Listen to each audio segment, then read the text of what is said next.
25 පුතා අම්මවයි තාත්තවයි යකඩ පොල්ලෙන් ගහලා මරලා දානවා දෙන්නෝම එකට මේ ඉන්නේ අම්මයි තාත්තයි. මේ පරයව ජාතක කරපු මේ අම්මයි තාත්තයි කවදාවත් හිතන්නේ නැතුව ඇති මේක ලොකු වෙලා අපි දෙන්නව මරලා දානවා කියලා. මීට කලිනුත් මේ ගෝතයා අම්මට ගහලා අම්මා පොලිසිය පැමිණිල්ලක් කළා මූ ඇතුළටත් ගිහිල්ලා අම්මම අපදීලා තමයි එළියට අරගෙන තියෙන්නේ. තේරෙනවද? අම්මම අපදීලා එළියට ගත්ත ගෝතෙක් මේ. තමන්ගේ අම්මව මරපු එක තාත්තව මරපු එක කාලකන්ණි බල්ලෙක් මූ. උඹලා හිතපන් අවුරුදු 25ක් කුස්මහත් කරන්නේ අම්මයි තාත්තයි කොච්චර වෙර දරන්නේ නැද්ද කන්න බොන්න ටික හොයාගන්න. මොකෝ තාත්තා මහ ලොකු මිනිහෙක්ද? තාත්තට සල්ලි තියෙන මිනිහක්ද? නෑ. තාත්තා හමුදාවේ ඉඳලා ඊට පස්සේ ඩ්‍රයිවිං රස්සාවක් දැන් කරන්නේ. ආනන්තරීය පාප කර්ම දෙකයි. ආනන්තරීය පාප කර්ම දෙකයි. අම්මව මැරුවා තාත්තව මැරුවා. සංසාරගත වෛරක්කාරයෝ වෙලා එන්නේ. තේරෙනවද? මේ තියෙන සංසාරගත වෛර.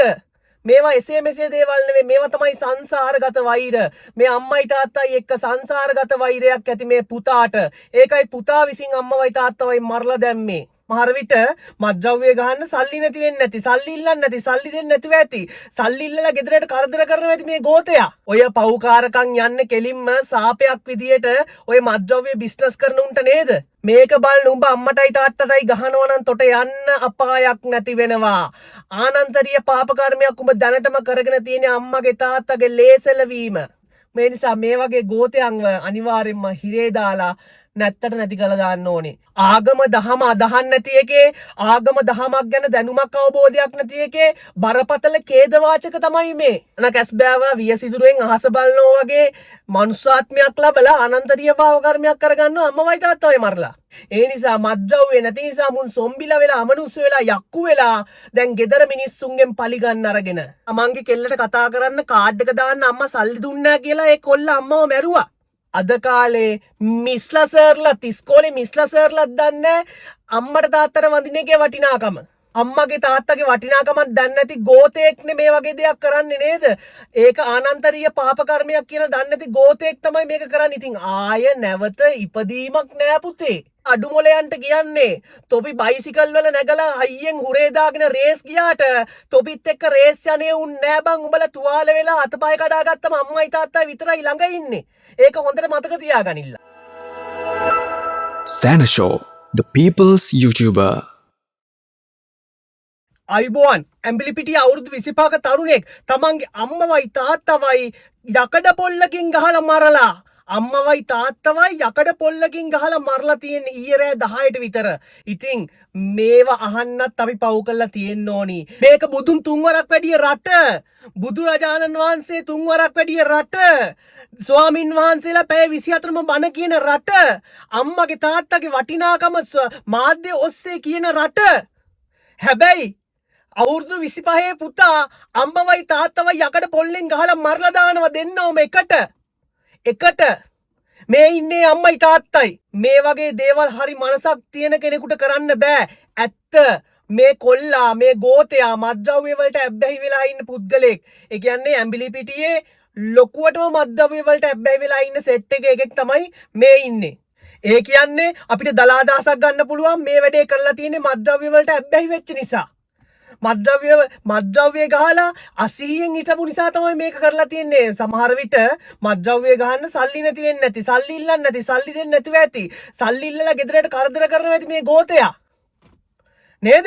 කුඩු ගන්න අයිස් ගන්න සල්ලි ඉල්ලලා ගෙදරට අම්මට තාත්තට කරදර කරනවා ඇති. අම්මා තාත්තා සල්ලි දෙන්නේ නැතුව ඇති. ඇයි සල්ලි දෙන්න සල්ලියක් තියනවද? අද රටේ ආර්ථිකයක් තියනවද? එහෙම තමන්ගේ පුතාට දුවට ඕන තරම් කුඩු ගහලා වරෙන්, ඕන තරම් අයිස් ගහලා වරෙන්, ඕන තරම් කාලා බීලා වරෙන් ඒ මොකකටවත් සල්ලි දෙන්න අවස්ථාවක් තියනවද රටේ? නැහැ.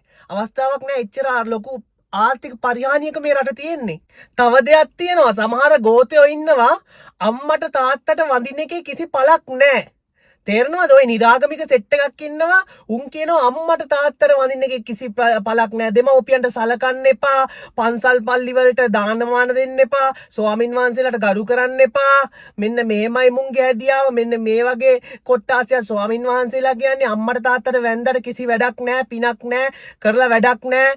එන්නේ එහෙම කියන නිරාගමිකම අමුතු මතදරන සෙට් එකක් මේ සමාජයේ ඉන්නවා. ඉතින් උන්ටත් දැන් හරි සතුටු ඇති මේ වගේ දෙයක් වුණාට පස්සේ උන් කියන කරන දේවල් කරන්නේ උන් තවත් ඉන්නවා කියලා උන්ට හිතෙනවා ඇති. නේද? අම්මගේ තාත්තගේ වටිනාකමක් දන්නේ නැති ගෝතෙක්නේ මේ වගේ දෙයක් කරන්නේ නේද? ඒක ආනන්තරීය පාප කර්මයක් කියලා දන්නේ නැති ගෝතෙක් තමයි මේක කරන්නේ. ඉතින් ආය නැවත ඉපදීමක් නෑ පුතේ. ආනන්තරීය පාප කර්ම දෙකයි. ආනන්තරීය පාප කර්ම දෙකයි. අම්මව මැරුවා තාත්තව මැරුවා. තේරෙනවද? සමහරු අම්මට තාත්තට ගහනවා කුඩු ගහන්න සල්ලි දුන්නේ නැහැ කියලා. අම්මගේ තාත්තගේ මාලේ කරේ තියෙන මාලේ පෙන්ඩන්ට් එක එතකොට කරාබු උකස් තියෙනවා ගෙදර බඩු ගිහිල්ලා විකුණනවා කුඩු ගහන්න. ගෙදර තියෙන ගෑස් එක බව උස්සන් ගිහිල්ලා කුඩු ගහනවා විකුණලා. ඒ වගේ සමාජයක් තියෙන රටේ මේ වගේ දේවල් වෙන එක අහන්න දෙයක්වත් නැහැ ඉතින්. නේද? දැන් නම් යම් කිසි තැනකට මේ රට ගේනවා මත්ද්‍රව්‍ය වලින් තොර රටක් කරන්න බොහොම උත්සාහ කරනවා මේ ඉන්න රජය. ඒකට අපි ගරු කරන්න ඕනි, රෙස්පෙක්ට් කරන්න ඕනි. අන්න ඒ වගේ ප්‍රතිඵල. මොකද දැන් මත්ද්‍රව්‍ය හොයන එකාට මත්ද්‍රව්‍ය හොයාගන්න නැහැ. තේරෙනවද? මත්ද්‍රව්‍ය නැහැ, එන්නේ නැහැ. මොකද බඩු එන්නේ නැහැ. දැන් බඩු වලට තිත තියලා තියෙන්නේ. ලේසියෙන් පහසුවෙන් බඩු ගෙන්නන්න බෑ ඉස්සර වගේ. ඒ නිසා මත්ද්‍රව්‍ය අඩුවීමත් එක්ක මත්ද්‍රව්‍ය පාවිච්චි කරන එවුන්ගේ ඔලු ගිනියම් වෙලා තියෙන්නේ. අමනුෂ්‍යෝ වෙලා තියෙන්නේ, සොම්බිලා වෙලා තියෙන්නේ. ඒ නිසා මත්ද්‍රව්‍ය නැති නිසා මුන් සොම්බිලා වෙලා අමනුෂ්‍ය වෙලා යක්කු වෙලා දැන් ගෙදර මිනිස්සුන්ගෙන් පලි ගන්න අරගෙන.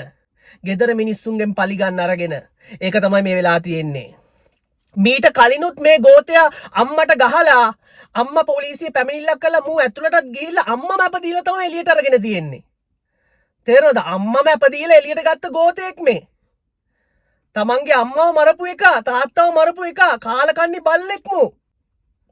ආයේ කිසිම කතාවක් නෑ ඒ ගැන. අවුරුදු 25යි. අවුරුදු 25ට මූට මොනවාද තියෙන අත්දැකීම්? මූට මොනවාද තියෙන අත්දැකීම්? ගංජා ගැව්වට පස්සේ, අයිස් ගැව්වට පස්සේ උන් හිතන උන් තමයි මේ සමාජයේ ලොකු. නේද? උන් තමයි චරිත. උන් තමයි වැඩකාරයෝ කියලා. හැබැයි අයිස් කෑල්ල නැති වෙනකොට, එතකොට කුඩු කෑල්ල නැති වෙනකොට, හෙරොයින් නැති වෙනකොට, මත්ද්‍රව්‍ය නැති වෙනකොට උන් ගෙවල් වලට ඇවිල්ලා ගෙවල් වල මිනිස්සුන්ගෙන් පලි ගන්න හදනවා. සල්ලි ඉල්ලලා. කොහොමද? ඕවා යන්නේ කෙලින්ම ඔය පව්කාරකම් යන්නේ කෙලින්ම සාපයක් විදියට ඔය මත්ද්‍රව්‍ය බිස්නස් කරන උන්ට නේද? මත්ද්‍රව්‍ය බිස්නස් කරන උන්ට මේ සාපේ වදින්න ඕනි. වදිනවා, සෙල්ලම් නෙවෙයි. අරක්කු තැබෑරුමක් කරන එකටත් එහෙම තමයි. අරක්කු බීලා කොච්චර මිනිස්සු ගිහිල්ලා ගෙදර ගෑනිට ගහනවද, ළමයින්ට ගහනවද? ඒ හැම එකේම රිටර්න් එක ඒ බාර් එකේ අයිතිකාරයාට යනවා පුතේ. මේක ලේසි සමාජයක්, මේක මේ ලේසි කර්මයක් නෙවෙයි මේ ගෙවන්නේ අපි. මේ සංසාර කියන්නේ ලේසි දෙයක් නෙවෙයි. නේද? කන කැස්බෑවා වියසිදුරෙන් අහස බලනෝ වගේ මනුස්සාත්මයක් ලැබලා අනන්තරීය භාව කර්මයක් කරගන්නවා අම්මවයි තාත්තවයි මරලා. තේරෙනවද? තේරෙනවද? මේකේ පළවෙනිම දේ තියෙන්නේ අද කාලේ මිස්ලා සර්ලත් ඉස්කෝලේ මිස්ලා සර්ලත් දන්නේ අම්මට තාත්තට වඳින එකේ වටිනාකම. ඒවා නෙවෙයි උන් කියලා දෙන්නේ. TikTok එකේ මොනවද යන්නේ, Facebook එකේ මොනවද යන්නේ නේද? Facebook චරිත කවුද ඉන්නේ, YouTube චරිත සමාජයේ ප්‍රසිද්ධ උන්ට ඕනි මේ TikTok වීඩියෝ හදලා දාලා එහෙම චරිත වෙන්න තමයි දැන් ඉන්න මිස්ටර් සර්ලට ඕනි. උන්ට අවශ්‍ය නැහැ ಗುಣධර්ම කියලා දෙන්න. තේරෙනවද? දහම් පාසල් ගියත් ළමයි ෆෝන් වල. සමහර දහම් පාසල් වලට ෆෝන් ගෙනියනවා.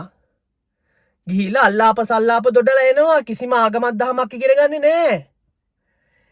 තේරෙනවද? මේක බලන්න උඹ අම්මටයි තාත්තටයි ගහනවා නම් තොට යන්න අපායක් නැති වෙනවා. ආනන්තරීය පාප කර්මයක් උඹ දැනටම කරගෙන තියෙන අම්මගේ තාත්තගේ ලේසලවීම. මේ දරුවා ඉපදෙනකොට මේ අම්මයි තාත්තයි හිතන්නේ නැද්ද අපිව මරන්නෙත් කවදා හරි මේ කොල්ලා කියලා? එහෙම හිතන්නේ නැද්ද? නෑ නේද? එහෙම හිතන්නේ නෑ නේද? මේ දරුවව කොහොම හරි උස්මහත් කරලා නේද සමාජයට යහපත් පුද්ගලයෙක් විදියට ඒ අම්මා තාත්තා එළියට දාන්න තමයි බලන්නේ. හැබැයි කරුමය ඊට වැඩිය ලොකු වුණා. සංසාරගත වෛරක්කාරයෝ වෙලා එන්නේ. තේරෙනවද? මේ තියෙන සංසාරගත වෛර. මේවා එසේ මෙසේ දේවල් නෙවෙයි. මේවා තමයි සංසාරගත වෛර. මේ අම්මයි තාත්තයි එක්ක සංසාරගත වෛරයක් ඇති මේ පුතාට. ඒකයි පුතා විසින් අම්මවයි තාත්තවයි මරලා දැම්මේ. ඒ අම්මයි තාත්තයි කරපු පාපයක් ගෙවෙද්දී පුතා අනන්තරීය පාප කර්මයක් අලුතෙන් කරගන්නවා. කොහොමද කතන්දරේ? නේද? එහෙම නේද? මේ ළමයාව ජාතක කරපු මේ අම්මයි තාත්තයි මේ පරයව ජාතක කරපු මේ අම්මයි තාත්තයි කවදාවත් හිතන්නේ නැතුව ඇති මේක ලොකු වෙලා අපි දෙන්නව මරලා දානවා කියලා. මේ ගෝතයා ලොකු වෙලා අපි දෙන්නව මරලා දානවා කියලා මේ අම්මයි තාත්තයි දන්නවනම් මුව ජීවත් කරවයිද? ඒ ජීවත් කරයි බං. අම්මගේ තාත්තගේ තියෙන ආදරේ අන්න එහෙමයි. උඹලා මොන දේ කරත් අම්මයි තාත්තයි උඹලත් එක්ක තරහ නැහැ. ඒක හොඳට මතක තියාගනින්. අන්තිමට හැමදේටම ඉන්නේ අම්මයි තාත්තයි විතරයි. ඔය යාළුවෝ කියන ගෝතයෝ නේද? වෙන කවුරුත් නෑ උඹට දෙයක් වුණාට පස්සේ අම්මයි තාත්තයි විතරයි. අඩු මොලයන්ට කියන්නේ අවුරුදු 20 ගණන් වල අඩු මොලයන්ට කියන්නේ තොපි බයිසිකල් වල නැගලා හයියෙන් හුරේ දාගෙන රේස් ගියාට තොපිත් එක්ක රේස් යන්නේ උන් නෑ බං. උඹලා තුවාල වෙලා අතපය කඩාගත්තම අම්මයි තාත්තයි විතරයි ළඟ ඉන්නේ. ඒක හොඳට මතක තියාගනින්න. අඩු මොලයන්ට කියන්නේ උඹලා හිතපන් අවුරුදු 25ක් කුස්මහත් කරන්නේ අම්මයි තාත්තයි කොච්චර වෙරදරන්නේ නැද්ද කන්න බොන්න ටික හොයාගන්න. මොකෝ තාත්තා මහ ලොකු මිනිහෙක්ද? තාත්තට සල්ලි තියෙන මිනිහක්ද? නෑ. තාත්තා හමුදාවේ ඉඳලා ඊට පස්සේ ඩ්‍රයිවිං රස්සාවක් දැන් කරන්නේ. ඉතින් ඒ තාත්තා අම්මා කොච්චර මහන්සි වෙන්නේ නැද්ද මූට අවුරුදු 25 තිස්සේ කන්න බොන්න දෙන්න. කන්න බොන්න දීලා කුඩු ටිකක් දීපන්කෝ ඊට පස්සේ. අයිස් ටිකක් දීපන්කෝ. මොන තරම් සක්කිලියෙක්ද බලන්නකෝ. මොන තරම් තිරිසනෙක්ද මේ වගේ වුන් ජීවිතේට එළියට එන්න හොඳ නැහැ. මුන්ව තියන්න ඕනි මරණාසන්නව වෙනකම්ම මරණය දක්වාම හිරේ තියන්න ඕනි මේ වගේ ගෝතයන්ව. තේරෙනවද? ඇයි එක මම දැක්කා එක කොල්ලෙක් තමන්ගේ අම්මාව මැරුවා කෙල්ලට කතා කරන්න කාඩ් එක දෙන්නේ නැහැ කියලා කාඩ් එක දාගන්න සල්ලි දෙන්නේ නැහැ කියලා අම්මාව මැරුවා. තමන්ගේ කෙල්ලට කතා කරන්න ෆෝන් එකට දාන්න කාඩ් එක දෙන්නේ නැහැ කියලා අම්මව මැරුවා. කාඩ් එක දෙන්න සල්ලිද තමන්ගේ කෙල්ලට කතා කරන්න කාඩ් එක දාන්න අම්මා සල්ලි දුන්නේ නැහැ කියලා ඒ කොල්ල අම්මව මැරුවා. ඒ වගේ රටක් මේක. ওই වගේ දේවල් වෙලා තියෙනවා කලිනුත්. ඉතින් ඕක තමයි මට කියන්න තියෙන්නේ. මේවා හැදෙන්න ඕනි මේවා ආගමක් දහමක් නැතිකමේ තියෙන බරපතල තත්ත්වයක් මේක. ආගම දහම අදහන් නැති එකේ ආගම දහමක් ගැන දැනුමක් අවබෝධයක් නැති එකේ බරපතල ඛේදවාචක තමයි මේ. මේවා සෙල්ලම් නෙවෙයි. මේවා බරපතල ඛේදවාචක. තේරෙනවද? ඉතින් මට ඕක තමයි කියන්න ඕනි උනේ මේ වගේ පරගෝතයන් නැවත එළියට එන්න බැරි වෙන්න නීතිය සම්පාදනය කරලා ජීවිතාන්තය දක්වා හිරේ දාන්න ඕනි. මොකද මුන් එළියට ආවත් හැදෙන්නේ නැහැ. තමන්ගේ අම්මව තාත්තව මැරුවා කියන්නේ මූට තව එකෙක් මරණ එක එච්චර දෙයක් නෙවෙයි. එච්චර දෙයක් නෙවෙයි. මූ හැදෙන්නෙත් නැහැ කොයිම වෙලාවකවත්. තේරෙනවද? ඔය කොහොම හැදුව කොහොම අම්මවයි තාත්තයි මරලා දැම්මත් ඌට තේරෙනවා ඌ අන්තිමට කරේ වැරද්දක් කියලා.